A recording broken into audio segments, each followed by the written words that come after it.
akan membahas terkait obat fenobarbital atau yang sering kita dengar juga dengan nama luminal. Obat ini termasuk ke dalam golongan psikotropika yang berkhasiat sebagai sedatifum dan hipnotikum, di mana dapat menyebabkan rasa tenang dan kantuk. Nah, bentuk sediaan dari fenobarbital ini ada yang per oral seperti tablet, kapsul, dan eliksir, atau parenteral seperti intramuskular dan intravena. Seperti yang kita ketahui, fase perjalanan obat itu ada 3 fase, di mana ada fase farmasetik, farmakokinetik, dan farmakodinamik. Nah, pada fase farmasetik ini, obat masih dalam keadaan utuh atau masih dalam keadaan bentuk sediaan awalnya, di mana obat fenobarbital ini masih dalam bentuk tablet. Nah, obat fenobarbital ini kan tablet. Nah, dia diberikan secara oral, di mana obat tersebut akan masuk ke dalam mulut, yang selanjutnya akan dibawa ke lambung melalui kerongkongan. Setelah obat itu ada di lambung, obat fenobarbital ini akan diuraikan dan dihancurkan secara perlahan oleh cairan gastrointestinal hingga zat aktif pada fenobarbital ini akan lepas, sehingga fenobarbital itu akan berbentuk ke dalam keadaan yang lebih kecil, di mana dia akan lepas antara zat aktifnya dan dengan zat tambahan lainnya yang ada dalam tablet tersebut. Nah, setelah itu kita bakalan masuk ke dalam fase farmakokinetik. Kemudian kita masuk ke fase farmakokinetik, di mana fase ini dibagi menjadi beberapa tahap, yaitu absorpsi, distribusi, metabolisme, dan ekskresi. Nah, tahap pertama dalam perjalanan obat adalah absorpsi atau penyerapan. Obat bisa masuk ke dalam tubuh dengan berbagai cara dan diserap ketika melakukan perjalanan dari rute pemberian ke dalam sirkulasi tubuh. Saat pemberian oral, fenobarbital diabsorpsi lambat tetapi mendekati sempurna. Biofabilitasnya mencapai 80-100%. Diabsorpsi hanya sebagian kecil di lambung dan absorpsi terbesar terjadi di usus halus karena fenobarbital merupakan asam lemah dengan pKa 7,2 sehingga pada pH usus yang basah 7-7,5 berada dalam bentuk terlarut dan mudah diabsorpsi. Fenobarbital ini merupakan asam lemah, di mana obat-obat yang bersifat asam lemah dan basa lemah akan jauh lebih mudah diserap. Semakin lemah sifat dari obat tersebut, maka penyerapannya juga semakin mudah. Karena semakin lemah akan semakin sulit untuk terionisasi. Sudah dijelaskan bahwa absorpsi terbesar fenobarbital terjadi di usus halus. Nah, usus halus merupakan organ utama tempat berlangsungnya pencernaan dan absorpsi produk pencernaan, dan ia mempunyai peran penting dalam transfer nutrisi. Secara anatomi, usus halus dibagi menjadi 3 bagian, yaitu duodenum, jejunum, dan ilenum. Nah, ilenum yang merupakan bagian paling ujung dari usus halus berfungsi dalam proses penyerapan nutrisi, dikarenakan penyerapan nutrisi terbesar terjadi dalam ilenum. Ilenum ini memiliki peran mengabsorpsi nutrisi seperti asam amino, vitamin, dan monosakarida. Pada lapisan mukosa usus halus, terdapat suatu bentuk khusus berupa fili-fili. Fili ini berfungsi untuk memperluas permukaan area lumen serta mengefisiensikan proses dari absorpsi. Fenobarbital merupakan obat yang lipofilik. Secara molekuler, obat yang bersifat lipofilik akan sulit terionisasi, maka obat tersebut jauh lebih mudah menyeberang. Ini terkait dengan keelektronegatifan. Jadi, semakin tinggi derajat ionisasi suatu obat, maka akan sulit obat tersebut diserap, baik itu usus maupun di membran lain ataupun di seluruh tubuh. Misalnya, otak, hepar, dan pankreas. Setelah proses penyerapan selesai, maka fenobarbital akan meninggalkan usus dengan menembus membran sel usus secara difusi pasif. Karena seperti yang kita ketahui, seluruh membran sel manusia bersifat lipid bilayer, sehingga fenobarbital dengan mudah keluar dari membran usus dan masuk ke vena porta. Jadi, ketika fenobarbital diminum secara oral, maka ia akan masuk ke dalam tubuh dan mengalami tahap disintegrasi yang akan diikuti dengan pelepasan zat aktif. Obat akan kontak langsung dengan asam lambung dan terjadi proses disolusi obat. Selanjutnya, obat akan masuk ke usus untuk mengalami tahap absorpsi, di mana pada usus ini terdapat fili-fili yang berfungsi untuk penyerapan. Kemudian, obat akan keluar melalui membran usus yang bersifat lipid bilayer ini. Fenobarbital bersifat lipofilik sehingga ia bisa berdifusi secara pasif untuk menembus membran usus tersebut. Sekarang masuk ke dalam fase distribusi obat. Distribusi obat adalah proses transfer obat yang reversibel dari aliran darah menuju ke berbagai jaringan tubuh.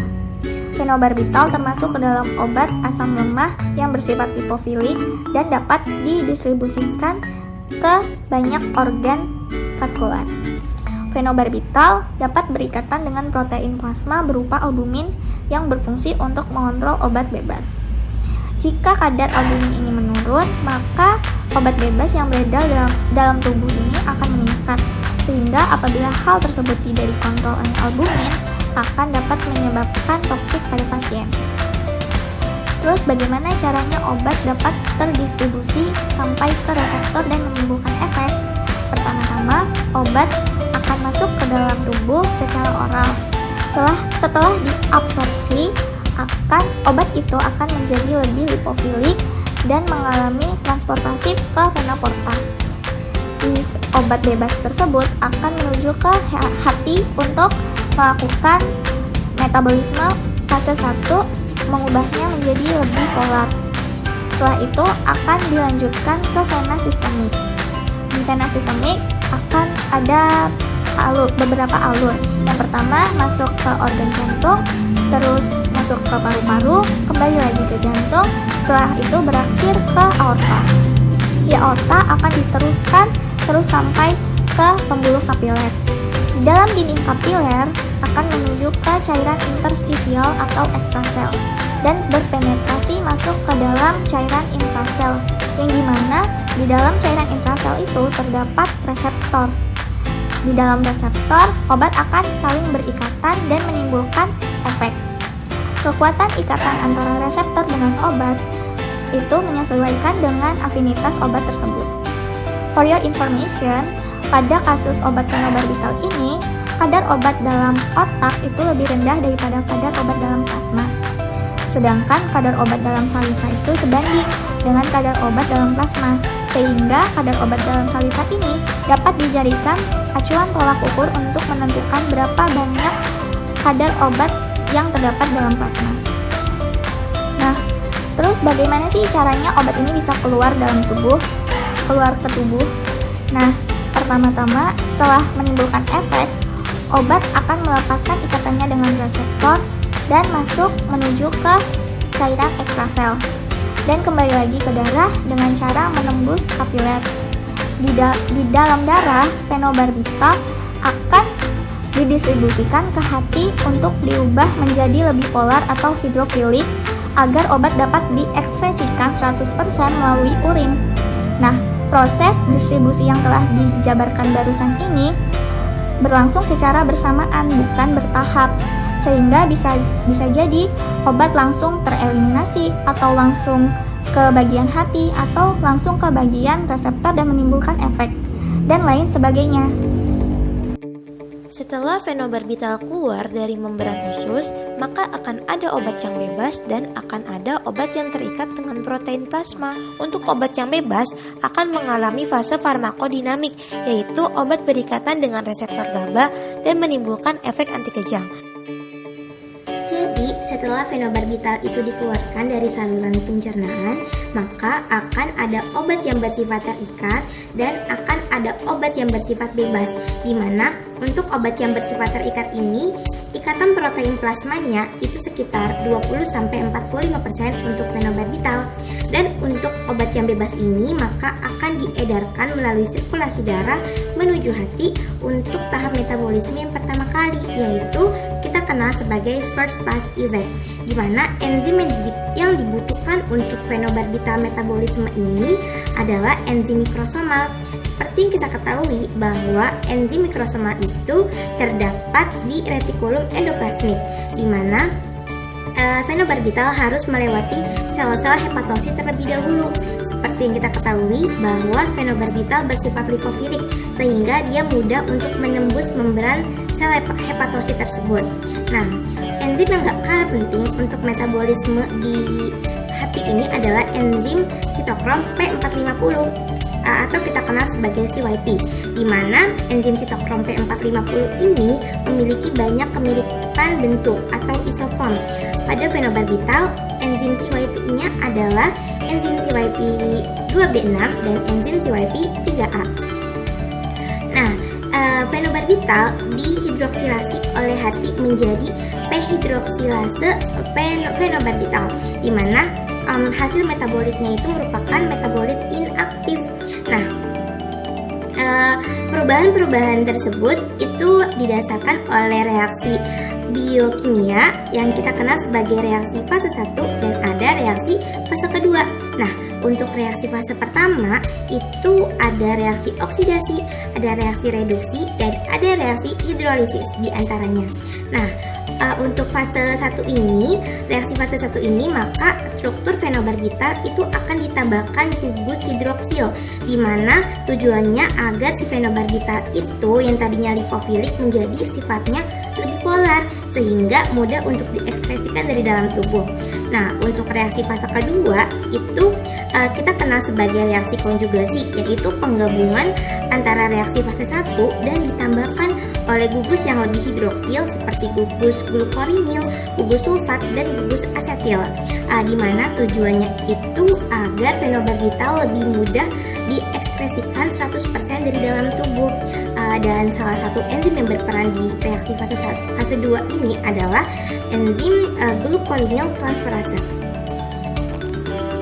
Setelah itu, obat akan menuju hati untuk melakukan tahap metabolisme, di mana di sini bioavailabilitas obat berkurang menjadi 70-90%. Hasil dari metabolisme ini, fenobarbital diubah menjadi bentuk inaktif.